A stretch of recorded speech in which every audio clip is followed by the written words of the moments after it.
Yo, what up guys? It's your boy Hans TV. Nagbabalik na naman tayo for another videos mga tropa. At ito ay ang video mula sa one of the hated rappers sa Pilipinas mga tropa. So hindi ko na patatagalin to.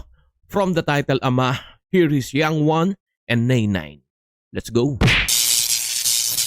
Wow! 7 Shots Production. Shout out Rap Prime Records. SV1 Production. Let's go! Ang maging ama. What the heck? Oh. Kakabigla naman niya.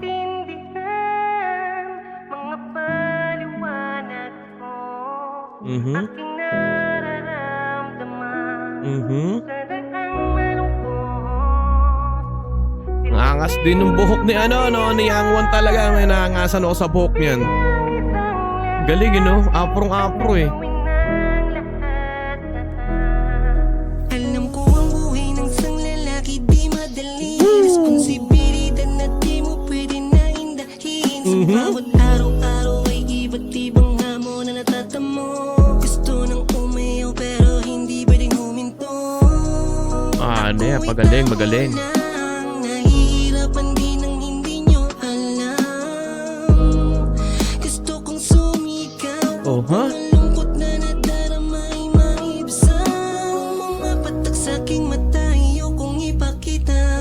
Men, ito yung kantang to, kanta sa mga ama. Kaya siguro ang aking ama. Men, napakaganda ng mensahe ng kanta na to. Kaya lang may konting parang may konting hindi ako nagustuhan, no. Ito pansakin lang to, parang hindi siya naging akma. Panganghirap na nadaramay di nyo makita. At sa tuwing ako'y nangihina, mga ngiti nyong paungkupang hindi man, real talk. masira. Bilang haligi ng tahanan, Oo, di ba? kailangan kong magpakatibay. Ang landas ko na dinaanan, ayoko Ang ina, sumabay pa yung boses ni Young One. Men! Maganda yung pagkakalapat nito, no? Tsaka yung mensahe ng kanta about dun sa mga ama na pilit lumalaban sa buhay, no? Kahit sabihin natin na mas mahirap, pero continuously hindi nila pinapakita sa mga anak nila na nahihirapan sila. Pero punta tayo sa pinakakanta mismo. Ito palagay ko lang to, mga tropa, palagay ko lang to. Yung chorus niya, para siyang alam mo, parang sumobra siya sa liit ng boses. Para nagtutunog ngongo siya. Gets nyo mga tropa? Hindi ko sinabing pangit parang nagtutunog ngongo siya. Na parang lumalabas may mga time na parang hindi mo siya masyadong naiintindihan mo siya. Parang hindi mo siya masyadong nagugustuhan kasi nga parang nagiging ngongo. Pero overall maganda siya. Kaya lang ang nangyayari is parang hindi siya nagiging malinaw. Parang ganon. So, panoorin natin yung second verse. Here is Young One. Pero overall magaling siya, maganda. Woo! May gantong boses pala si Young One, no? Angas din ng bukid, angas talaga nitong taong to eh. Malungkot. Sila sa'yo'y walang pakialam. Woo! Bilang isang lalaking handang gawin ang lahat ay gagawin kahit na diba? buhay nakataya, kahit sa hirap manusaya. Ganda ng boses ni Young One talaga, man. Kahit sabi mong husky siya na Alang-alang sa pagmamahal at sa pamilya natin binuo.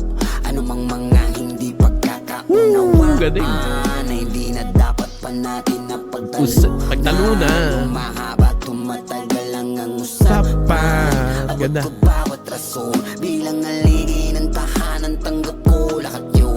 Walang nakakaalam sa nararamdaman ko at sa pagkakaalam ng karamihan madali lang. Kahit na maghirap di iniinda. Bawi sa dugo parang tinitinda. Buhay na lalaking ipinipinta para sa pamilyang iniibig niya. Tumasabi Men, baka di mo maintindihan. men, salute sa lahat ng mga padre de pamilya na pilit itinataguyod ang mga pamilya nila. Maganda ng mensahe.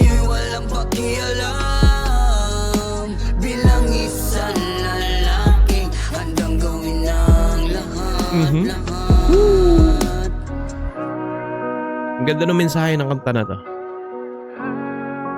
Yun lang yung naging ano ko, yun lang naging conflict sa akin yung ano, yung parang yung chorus tsaka yung boses. Pero overall napakaganda.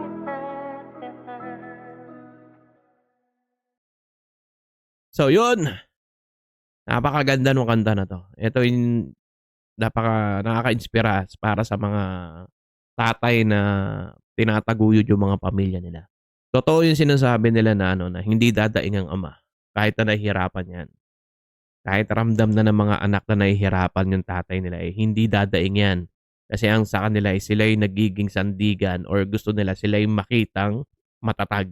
Kasi kapag ang isang ama ng tahanan ay naging mahina, parang ang lalabas, eh, parang magiging mahina ang pundasyon ng pamilya. So, yun lang ang naging ano ko, naging ano ko, ang reaksyon ko lang dun yung sa boses nga 'no, parang naging ngongo siya. So, kahit naka-headset ako, eh, naririnig ko parang nangungu talaga siya. Yun lang. So, maraming salamat mga tropa 'no. So, para sa akin naman is kay Yang One, sabi ko nga is kanina is one of the hated rappers nga sa Pinas 'no. Men, may ganito rin pala siyang ano, may ganito rin pala siyang kayang gawin na maging mababa lang yung boses and then, parang alam mo yung parang nawala siya sa pagiging parang, underground rapper, parang gano'n. Parang napahanga ako, gano'n nga. So, yun lang mga tropa, maraming salamat sa pagsama sa akin. Kita-kits tayo sa live every Friday sa mga aspiring rappers natin. So, yun lang. Johans TV, pabuhay kayo lahat. Mabuhay lahat ng mga aspiring rappers natin sa Pilipinas. That's all. Johans TV, peace. Yeah.